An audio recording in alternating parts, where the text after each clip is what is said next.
Novos métodos de estimulação cardíaca e monitoramento remoto. É isso que vamos falar hoje. Estamos acostumados a dizer que o marca-passo é fisiológico quando ele simplesmente faz uma sincronia entre o átrio e o ventrículo. É um marca-passo chamado dupla câmera. Porém, a fisiologia do coração é muito mais complexa do que isso. E hoje a gente tem um novo conceito, diferente conceito do que é fisiológico. Por quê? Porque nós sabemos que a estimulação do ventrículo direito, mesmo que em sincronia com a contração atrial, ela pode ser deletéria em até 30% dos pacientes, induzindo a chamada cardiomiopatia induzida pelo marca-passo, ou a dissincronia induzida pelo marca-passo. Além disso, os nossos sistemas que nós chamamos hoje de fisiológicos, ou seja, a melhor estimulação, que seria, por exemplo, a ressincronização através da estimulação biventricular, tem uma alta taxa de não resposta, que pode chegar a 20% a 30% dos pacientes, de acordo com o critério de seleção. Então a gente sabe hoje um grupo que se beneficia mais da sincronização do que outros tipos de pacientes com outras características eletrocardiográficas. Então, existe uma mudança de conceito entre o que está aqui à esquerda, de uma estimulação biventricular, ou seja, com um eletrodo atrial, um no ventrículo direito e um no ventrículo esquerdo, através do seio coronário, e uma estimulação fisiológica que se aproveita, que está na figura da direita, de uma extensa rede de um tecido especializado de condução, o sistema His-Purkinje, para fazer uma estimulação mais fisiológica. Esse gráfico mostra uma ativação intrínseca do coração e com vários outros tipos de estimulação. Veja, na estimulação intrínseca a gente tem uma estimulação homogênea, rápida, de todo o miocárdio. Lá na direita a gente está vendo que a estimulação biventricular, ela imita, mas não é perfeita em relação à sincronia dos ventrículos. Veja que as cores são diferentes, mostrando que a ativação muscular de 2 pontos no coração, ela não é exatamente igual à estimulação intrínseca do coração. Essa estimulação só é replicada quando a gente olha a estimulação do segundo quadro da esquerda para a direita, quando se fala estimulação seletiva do feixe de His, quando então a estimulação é absolutamente idêntica à estimulação intrínseca do coração. Veja, aqui uma representação da ativação durante uma estimulação biventricular, a gente vê que ela não é simultânea, ela começa em 2 pontas do coração, o septo e a parede lateral, e vai se encontrar no meio do caminho pela contração muscular. Então ela não é totalmente fisiológica, além do que ela depende extremamente da anatomia venosa do seio coronário. E essa anatomia é muito variável e a gente pode ter, como está mostrando aqui à direita, veias que drenam a parede lateral que são incapazes de receber um eletrodo de marca-passo, seja porque elas são muito tortas, muito finas, porque elas não vão para aquela parede que está com um atraso mais significativo da condução. Portanto, o sistema de condução intrínseco do coração representa uma enorme oportunidade de estimular o coração de maneira mais fisiológica. Então, hoje a gente tem diversas alternativas, mas basicamente a gente pode usar o feixe de His e o ramo esquerdo na sua profundidade, no septo interventricular, como fontes de estimulação fisiológica do coração. Existem diversos equipamentos próprios para isso hoje. Esse aqui é a bainha Selectra e o eletrodo Solia da Biotronic. É um sistema que você pode direcionar e dar suporte ao eletrodo, que tem então esse saca-rolha na ponta que vai ser girado para poder penetrar profundamente no septo. Veja aqui um exemplo, um paciente em bloqueio AV 2:1, a gente está mapeando ali a região do feixe de His com a bainha e o eletrodo, e a gente observa que no primeiro batimento que conduz para o ventrículo, a gente vê o registro de átrio, His e ventrículo, e o segundo, onde há um bloqueio atrioventricular, eu só tenho átrio e His, ou seja, há um bloqueio ali logo após a despolarização do feixe de His, e se eu estimular além desse ponto de bloqueio, eu consigo capturar o sistema de condução e obter, por exemplo, traçados como esse aqui. Veja, à esquerda eu tenho o pré-implante com um QRS absolutamente estreito, que é replicado, idêntico no QRS pós-estimulação. A gente tem exatamente a mesma sequência de despolarização do que o sistema intrínseco do coração, e mais do que isso, se a gente olhar com detalhes, a gente vê que entre a espícula de estimulação e a inscrição do QRS eu tenho um intervalo que é o mesmo valor do intervalo HV, ou seja, o intervalo que leva para o pulso elétrico percorrer o sistema de condução do coração até ativar os ventrículos. Em outro cenário, como por exemplo, paciente com bloqueio de ramo esquerdo, que é o que mais interessa na insuficiência cardíaca, Esse é um exemplo de um paciente com QRS muito largo, com 185 milissegundos de duração, uma enorme desincronia da ativação, onde a gente consegue penetrar esse eletrodo no ramo esquerdo, né, distal ao sítio de bloqueio, aqui à direita mostrando uma injeção de contraste no septo, mostrando que a ponta do eletrodo está para dentro do septo, como nesse esquema aqui, penetrou o septo da direita para a esquerda e está no septo lá profundo, onde passa o ramo esquerdo, também visto no eco, aqui à esquerda da tela, e nisso a oportunidade de capturar uma extensa rede de Purkinje que está presente naquela região e utilizar essa rede de Purkinje, além do ponto de bloqueio, para estimular o coração de uma maneira muito mais fisiológica. Veja aqui o QRS de 110 milissegundos nas 12 derivações, um QRS absolutamente estreito, que tem como característica ali no V1 aquele QR, aquele como se fosse um bloqueio de ramo esquerdo, um bloqueio de ramo direito incipiente pela estimulação direta do ramo esquerdo. Mas é um QRS absolutamente estreito e muito mais sincrônico nos ventrículos. A gente vê aqui o eco com o marcapasso desligado à esquerda e com o marcapasso ligado à direita, que a função ventricular melhora de maneira imediata. A estimulação fisiológica conserta não só a desincronia ventricular, mas é possível também melhorar o fluxo mitral e melhorar a sincronia entre o átrio e o ventrículo. Portanto, essa é uma estimulação, de fato, muito mais fisiológica. Em casos mais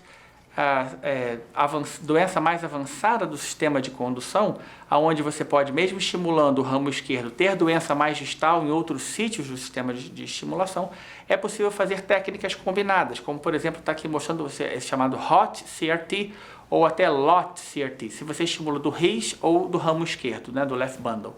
E aqui está mostrando essa combinação de fatores. Eu tenho um eletrodo no ramo esquerdo e um eletrodo no seio coronário no ramo lateral. E a melhora expressiva do ecocardiograma da imagem de cima para a imagem de baixo, mostrando que há um recrutamento simultâneo de diversas porções do coração, tentando compensar os atrasos que tem na rede de transmissão ao longo do seu caminho. Então, esse para pacientes que têm doença mais extensa do sistema de condução. Que dados de literatura nós temos para isso? Estou mostrando aqui uma meta-análise com mais de 1.400 pacientes, ao longo dos anos, que de uma maneira geral, comparando a estimulação do sistema de condução, mostra limiares e desempenho do eletrodo muito satisfatório, muito semelhante ao eletrodos convencionais que são implantados no ventrículo direito, e uma manutenção da fração de ejeção em vermelho em pacientes que já têm fração de ejeção preservada no implante, e uma melhora da fração de ejeção nos pacientes que começam no basal quando são implantados, quando tem disfunção ventricular. Ao longo do acompanhamento, a tendência é melhora da função ventricular pelo recrutamento e pela correção da desincronia. Em desfechos mais duros, nós temos aqui alguns trabalhos mostrando que quando a gente analisa desfechos como morte, internação por insuficiência cardíaca ou necessidade de upgrade do sistema para um ressincronizador, nós temos reduções na ordem de 30% nesses desfechos ao longo do acompanhamento, mostrando, quando comparados à estimulação tradicional do ventrículo direito, mostrando que essa estimulação melhora muito o desempenho realmente do coração. O estudo RIS-SYNC é o único estudo randomizado e é um estudo piloto que nós temos atualmente comparando com a CRT, com a ressincronização tradicional. E ele mostra pelo menos resultados muito semelhantes em termos de desempenho, de melhora de fração de ejeção e de redução do intervalo QRS. Na verdade, a redução do QRS é até mais expressiva, se a gente olhar o gráfico aqui à esquerda, nos pacientes que são feitos a estimulação fisiológica. Geralmente, um QRS muito bom com estimulação biventricular, na ordem de 130 milissegundos, mais ou menos, e é na ordem de 100, 110 milissegundos com a estimulação direta do feixe de RIS, o que mostra que há um recrutamento mais intenso, né? Esse aqui seria um algoritmo que a gente usa atualmente, em resumo, nos sistemas de estimulação. Então, eu vou começar aqui pela esquerda e vou falar que se o paciente tem indicação de marca-passo, a gente pode pensar o seguinte: se ele vai estimular o ventrículo, então eu posso querer estimular de uma maneira mais fisiológica, principalmente se ele já tiver uma disfunção ventricular prévia e eu antever que ele vai precisar de estimulação ventricular frequente, mais de 20, 30, 40% do tempo. E aí eu posso escolher ou estimular o RIS, se o meu limiar não for muito alto, ou estimular o ramo esquerdo se eu tiver problemas de limiar ou na colocação do feixe de RIS. À direita do quadro, se o paciente tiver já uma indicação de CRT, de ressincronização, por disfunção ventricular. Se ele tiver um bloqueio de ramo esquerdo, tem essas duas opções. Eu posso fazer ressincronização tanto da maneira tradicional, que está bem estudada, bem comprovada pelo seio coronário, ou posso ter a alternativa que eu mostrei agora, que seria a estimulação do RIS ou do ramo esquerdo. Se nenhuma dessas duas técnicas conseguir fazer um QRS adequado, uma ressincronização adequada, eu posso combiná-las, o que eu falei antes, o HOT CRT ou o LOT CRT, que seria a combinação do ramo esquerdo com o seio coronário. E principalmente nos pacientes que não têm a indicação clássica da CRT, que são pacientes com bloqueio de ramo direito ou com distúrbios não específicos da condução intraventricular, aí sim a estimulação do feixe de condução ou combinado com a estimulação do seio coronário são as melhores alternativas. Vou mudar um pouquinho de tema para falar um pouco da capacidade que esses marcapassos têm hoje de monitoramento remoto. Isso tem ganho muita força e aceitação, principalmente depois da pandemia do Covid. Então, isso aqui é o site da Biotronik, é o Home Monitoring Center. Aqui é o meu login, cada médico tem seus pacientes e tem acesso à transmissão dos seus pacientes, mas é muito interessante que o paciente tem com ele um transmissor, que usa a rede de celular, é muito semelhante a um celular, do tamanho pequeno, o paciente pode deixar na sua cabeceira e ele diariamente, geralmente a gente programa às 2 horas da manhã, ele faz transmissões automáticas, ele faz verificações do aparelho e transmissões automáticas por essa rede. O paciente não precisa fazer nada, ele simplesmente, usualmente na hora do sono, ele transmite e ele não precisa nem carregar o aparelho, porque ele fica lá na cabeceira dele, ou se ele viajar, ele leva com ele e não gasta mais da bateria. Isso é um outro assunto importante. Mas veja um exemplo aqui.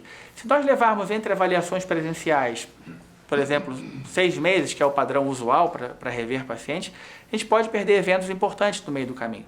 Então aqui, por exemplo, um paciente que no dia 23, o sistema nos alerta que ele tem episódio de FA, ele não sentiu nada. Mas ele, como tem fibrilação atrial, e se essa carga de fibrilação atrial for significativa, ele pode ter aumento do risco de acidente vascular cerebral, ele pode ter aumento da terapia inapropriada, por choques inapropriados se for um CDI, pode ter que internar mais, e como é que a gente gerencia isso? Se eu tiver informação mais cedo, isso me ajuda? Muito possivelmente. A gente tem hoje já alguns estudos na literatura que mostram que se você randomizar um paciente para ter monitorização remota ou não ter monitorização remota, eu tenho desfechos duros melhores do que nos pacientes que têm monitorização remota. E que monitorização remota é essa? Eu posso escolher que eu vou ser informado. Então, se eu tiver um alerta vermelho, como está mostrando aqui o RI, é o fim da bateria. Esse é um tipo de alerta que eu quero saber imediatamente. Isso vem para mim, vem com mensagem no meu celular, isso eu vou ser contactado mais rapidamente. E tem as outras mensagens, por exemplo, amarelo, que eu tenho lá. Olha, o paciente teve uma fibrilação atrial com mais de 25% do tempo, ele teve uma taquicardia ventricular não sustentada. Isso fica lá para minha avaliação, não obrigatoriamente emergencial, mas a informação é recebida e fica lá no domínio. Aqui mostrando um exemplo de um paciente, olha como os traçados são fáceis de detecção e de fácil interpretação. Paciente com taquicardia ventricular não sustentada, que eu posso querer saber essa informação, e aqui da direita, paciente que fez um flutter atrial, e mostrando claramente que esse paciente pode ser rapidamente reconhecido e manejado. Em termos de literatura, ano passado foi publicado um estudo muito interessante japonês que randomizou pacientes para monitoramento exclusivamente remoto ou presencial, com endpoints duros aos 2 anos de acompanhamento, como, por exemplo, morte, stroke e intervenção cardiovascular. E é interessante que mostra que a perda do acompanhamento presencial não gera nenhum prejuízo para o paciente. As curvas nesse endpoint primário, elas são bastante semelhantes. Então, há segurança da gente entender que eu posso acompanhar e há benefícios em acompanhar paciente remotamente.